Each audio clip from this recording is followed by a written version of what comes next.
In today's video, I'm going to show you exactly how to use the Blend tool in Adobe Illustrator.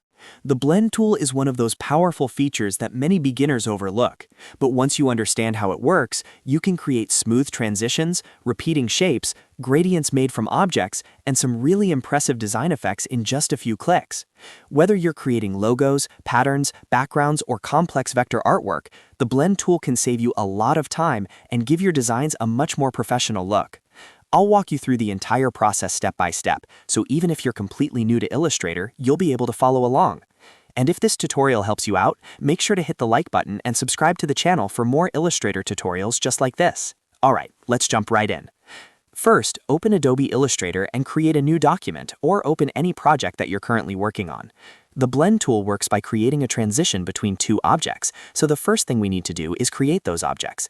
Go to the toolbar on the left side and select any shape tool you like. For this example, let's start with something simple like the ellipse tool. Click on the artboard and draw your first shape. You can change the color from the fill panel if you want, because different colors will make the blend effect easier to see. Next, create a second object on the artboard. This can be the same shape or a completely different one. For example, you could draw another circle somewhere else on the canvas, or you could create a square using the rectangle tool. Try placing the second shape a little distance away from the first one, so the blend effect has space to appear between them. You can also change the color of the second object, so Illustrator blends both the shapes and the colors between them.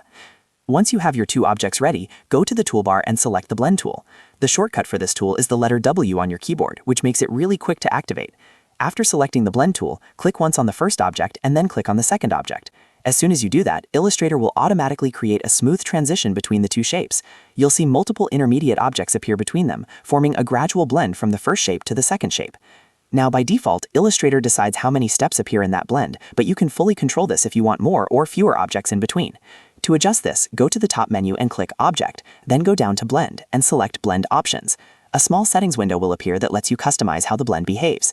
Inside the Blend Options panel, look for the spacing setting. Change it from smooth color to specified steps.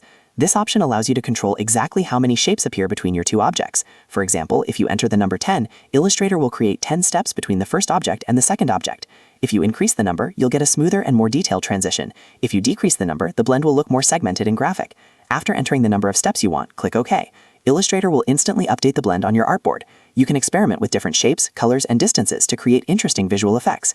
Designers often use the Blend tool to create radial patterns, flowing backgrounds, motion effects, and even complex logo designs. Another useful tip is that you can move the original shapes after creating the blend, and Illustrator will automatically update the transition. This makes it really easy to experiment with different layouts without starting over. Simply select one of the original objects and drag it to a new position to see the blend adjust in real time. And that's how you use the Blend tool in Adobe Illustrator. Once you get comfortable with this tool, you can create some really advanced vector effects using just a few simple steps.